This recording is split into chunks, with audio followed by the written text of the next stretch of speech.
Thank you very much. Conference. Standing here in Manchester, it is impossible to forget the sight of this proud city shrouded in grief after a pop concert in May. It is impossible to forget the images of the terrified concert goers, the images of the injured and the dead, some so very young. The toll of those who have been the victims of such violence this year is grim. It includes those targeted outside Finsbury Park Mosque and in London Bridge. It includes the innocent people mown down on Westminster Bridge. It includes Police Constable Keith Palmer, who paid with his life in the line of duty, trying to stop that attack. His death is a reminder of the daily danger in which our police force and intelligence agencies put themselves to keep the rest of us safe. They have our utmost gratitude, and so too the brave men and women of the fire service for their extraordinary heroism in battling the Grenfell Tower fire. Their job, like mine, is to do everything in their power to keep this country safe. And this year, more than ever, it's right that we thank them.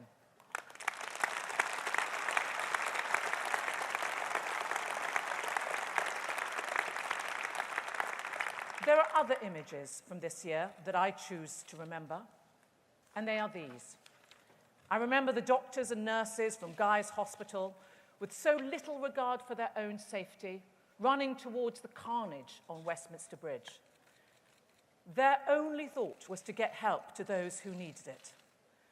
I remember the courage of Mohammed Mahmood, Imam at the Finsbury Park Mosque, and the small group who, in his own words, managed to calm people down to extinguish any flames of anger or mob rule.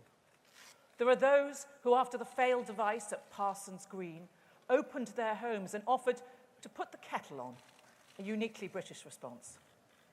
And in the aftermath of the attack here in Manchester, communities came together in a great expression of solidarity, united in sadness, with a desire to show the city was not beaten. It is such displays of courage in the face of terror, of resilience and of compassion, that I think should make us proud of the spirit which pulls us all together in defiance of those who would harm us. This is what I believe Britain is about. And this is the spirit we must harness to build a safer, more united Britain.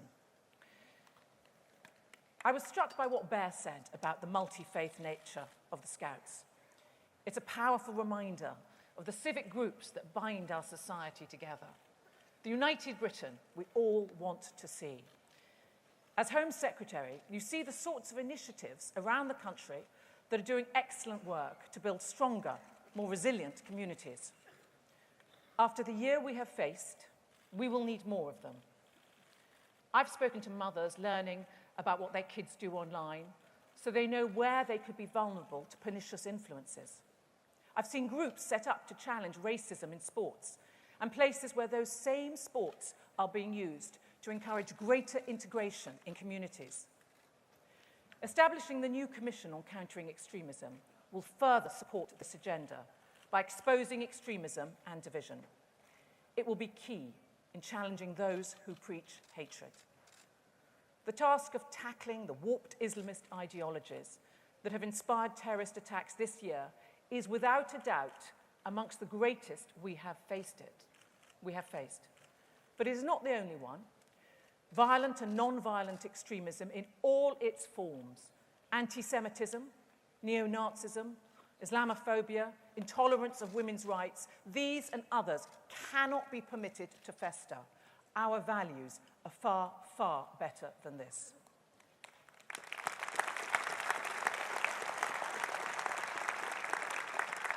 And we owe it to ourselves to root this hatred out wherever it emerges. The safer Britain I want to help build as Home Secretary is a united one. As we have seen all too painfully this year, the UK faces an unpredictable threat from terrorism, from lone wolf actors to those radicalised online in their bedrooms, the Daesh groups hiding in the ruins of Raqqa. We face random attacks at home and well-planned threats to British nationals and our interests overseas. We also face a real and growing threat from the extreme right. We all remember the tragic murder of the excellent MP Jo Cox as she took part in our democratic process. Last year, I made the first terrorist prescription for an extreme right-wing organisation, National Action. And just last week, I banned 2 more repugnant mutations of that organisation. What I can tell you today is that while 5 plots got through this year, 7 were also stopped by our world-class security services.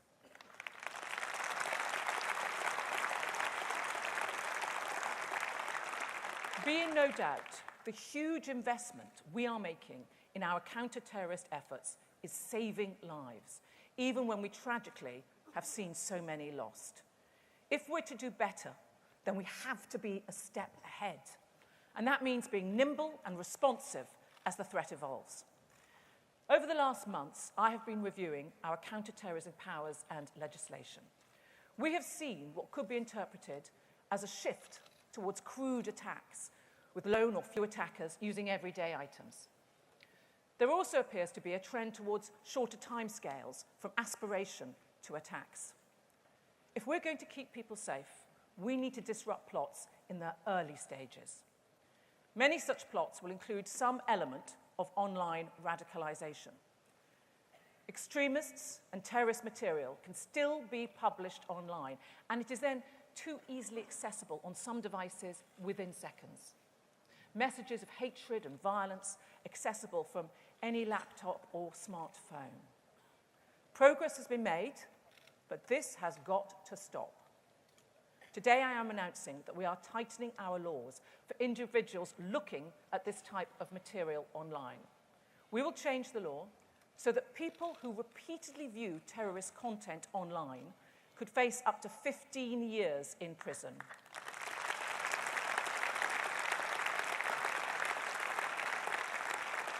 This will close an important gap in legislation. At present, the existing offence applies only if you have downloaded or stored such material, not if you're repeatedly viewing or streaming it online, a critical difference. We will also change the law in another important way. If someone publishes information about our police or armed forces for the purpose of preparing an act of terrorism, then they could face up to 15 years in prison. My job isn't just to protect the public, it's also to protect those who put their lives on the line for us.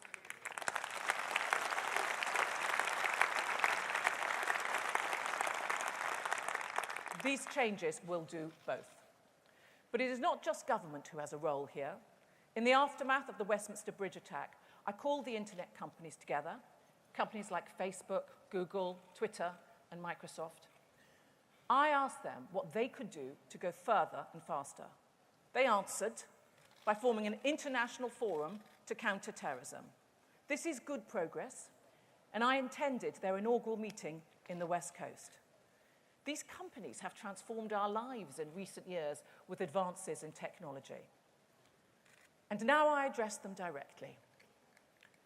I call on you with urgency to bring forward technology solutions to rid your platforms of this vile terrorist material that plays such a key role in radicalization.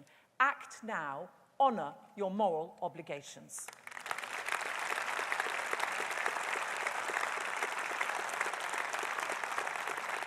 We all need to move more quickly to keep Britain safe.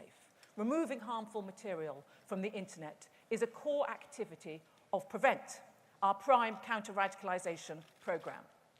But there is also a clear human safeguarding element. In London earlier this year, I met a mother whose son had travelled to Syria to fight for Daesh. She had no idea of his plan. She was devastated.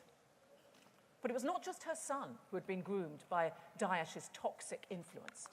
Her daughter's school had concerns that she too might travel to Syria. The local PREVENT team provided counselling to both mother and daughter. Without the support that PREVENT provided, it is likely she simply would not have known where else to turn. Conference, Prevent works.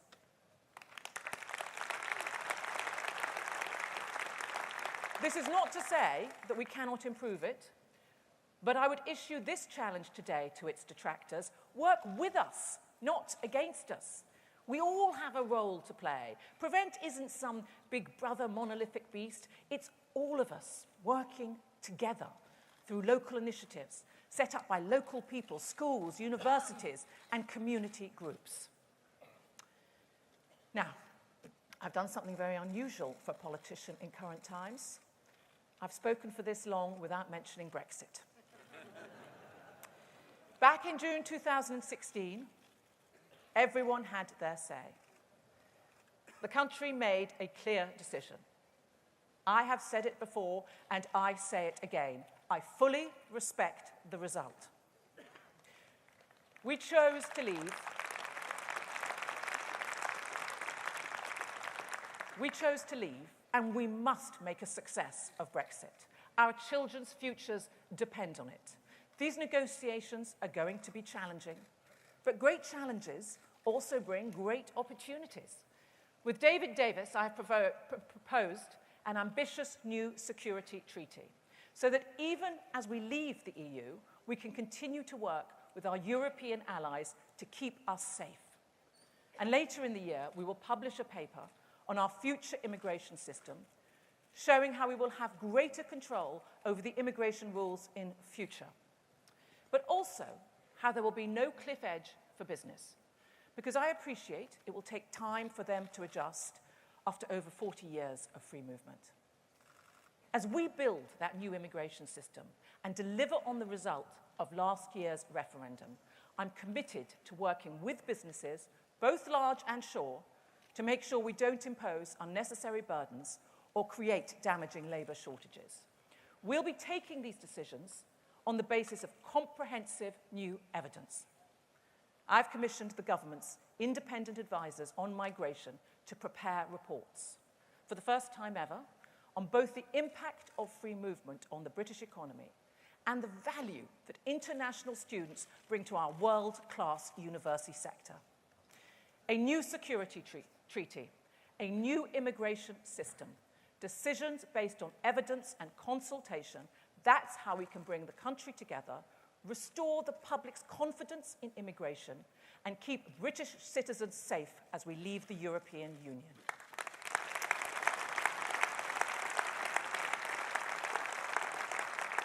Put simply, my job as Home Secretary is to make Britain safer. I have talked today about terrorism, but it also includes protecting the most vulnerable in our society. Those who have been exploited, abused, made victims of crime. Among them, there will be those suffering abuse that see no escape or refuge. There'll be those who have been failed before, whose trust and belief in the system is gone. The injustices they have suffered must not simply be allowed to fade away uncorrected. The scale of abuse suffered by children over decades in this country is shocking. Before 2010, child sexual abuse was simply not a sufficient enough priority. Measures we have implemented in recent years have changed that. But as with all crime, it is evolving rapidly. Technology has made content and online abuse easier to find and participate in through peer-to-peer file sharing, through chat rooms and online forums. And it has created conduits that enable abusers to search out and make contact with their victims in new ways. The National Crime Agency tell me there has been an exponential surge in the volume of child sexual abuse referrals. They tell me it is one of the most challenging threats we face. This is a vile crime with thousands of victims around the world. Today I can announce the UK government is investing in a groundbreaking technology which partners in Canada have developed. It's called Project Arachnid, an apt name. It is software that crawls spider-like across the web, identifying images of child sexual abuse and getting them taken down at an unprecedented rate. Our investment will also enable internet companies to proactively search for and destroy illegal images in their systems. We want them to start using it as soon as they can. And our question to them will be, if not, why not? And I will demand very clear answers.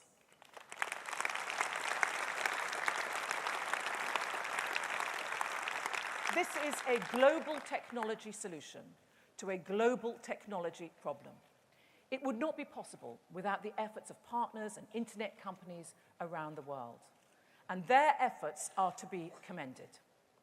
But we also know that end-to-end encryption services, like WhatsApp, are being used by paedophiles.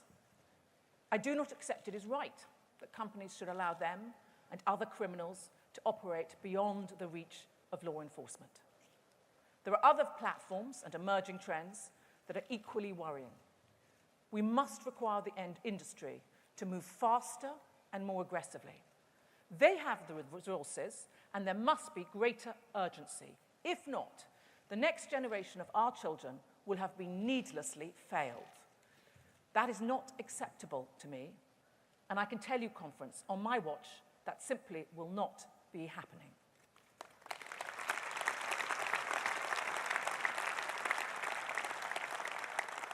A year ago, I stood before you and set out my priorities as Home Secretary. Keeping your neighbourhoods and our country safe, protecting the vulnerable, moving at a pace with evolving crime to better disrupt it. Where crime is moving increasingly online, we are expanding our efforts. With billions invested in cybersecurity and hundreds of millions invested in police transformation, there's a renewed focus on combating fraud, and we're introducing new offences to protect women and girls. We will also shortly publish our consultation outlining how we intend to crack down on violent crime and offensive weapons. It will be complemented next year by a new strategy to combat serious violence. We are going to prevent children purchasing knives online, and we are going to stop people carrying acid in public if they don't have a good reason. Acid attacks are absolutely revolting. You have all seen the pictures of victims that never fully recover, endless surgeries, lives ruined. So today I am also announcing a new offence to prevent the sale of acids to under 18s.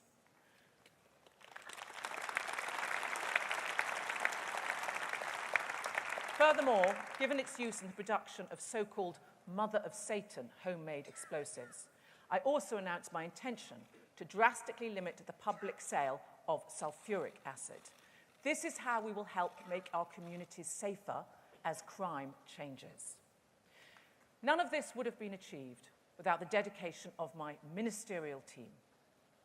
Brandon Lewis, Ben Wallace, Nick Hurd, Sarah Newton, Susan Williams, and the wider support group in Parliament, Andrew Griffiths, Robert Jenrick, Naz Ghani, James Cleverly, Simon Hoare, and Charlotte Veer. I am so grateful for all your work. Thank you.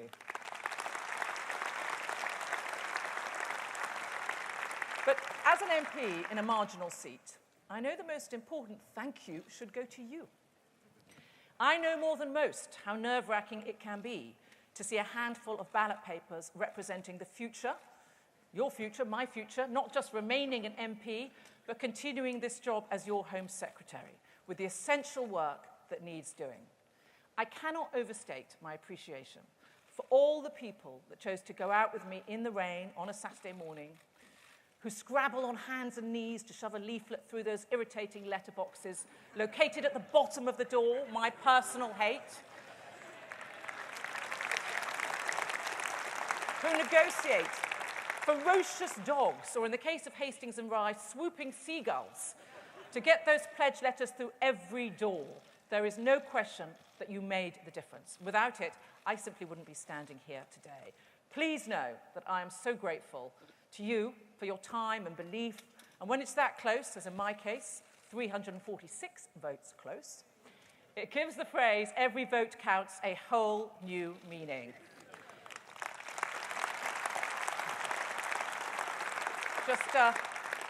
I'm very grateful that Diane Abbott wasn't doing the sums that night.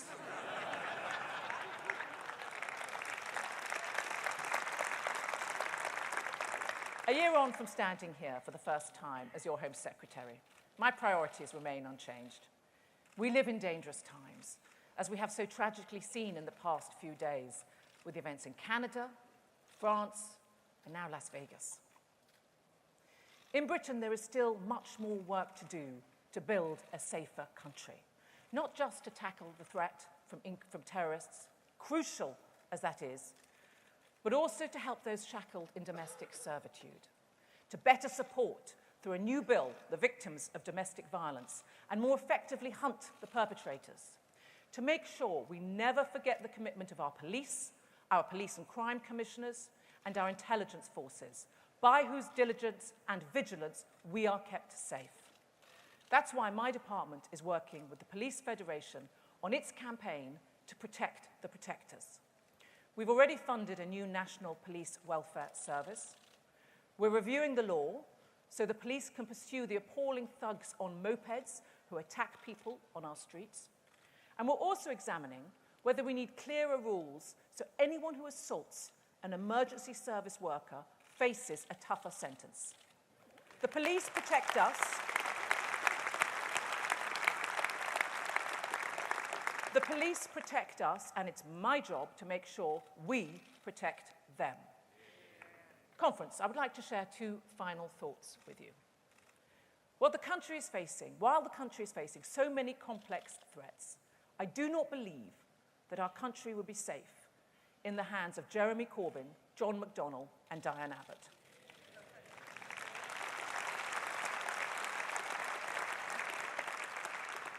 The Conservative Party has always been and always must be the party of law and order. And I will give credit to previous Labour Home Secretaries that took important steps to improve our security.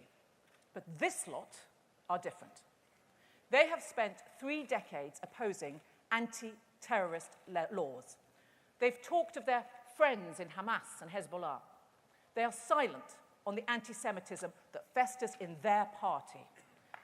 They won't clearly condemn, there's a bit more. They won't clearly condemn the actions of the IRA. They don't support police officers shooting to kill. They've called for the dismantling of the police, the disbandment of MI5, and the disarming of police officers, saying you condemn all violence, when specifically asked if you'll condemn one group's actions isn't good enough. Staying silent when your supporters abuse and insult people because of their religion, sex, or political views isn't good enough. Simply paying lip service to demonstrate your commitment to our security isn't good enough. Their record proves they are not serious, and your safety would not be their priority as a result. Britain deserves better leadership than this in these difficult times, and it has it with my distinguished predecessor, Theresa May, and the Conservative Party.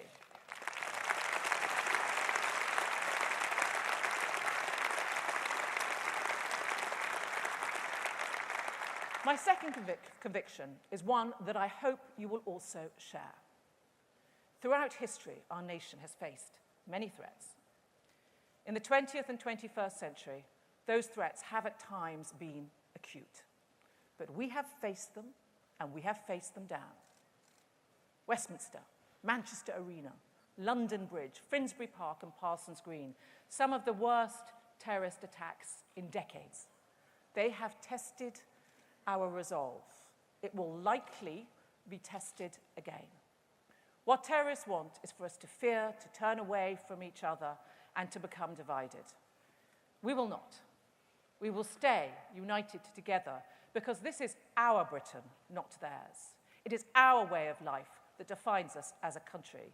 It is our values, our freedoms, and the communities we've built that make us a proud, strong, and united nation. They will always do so. Thank you.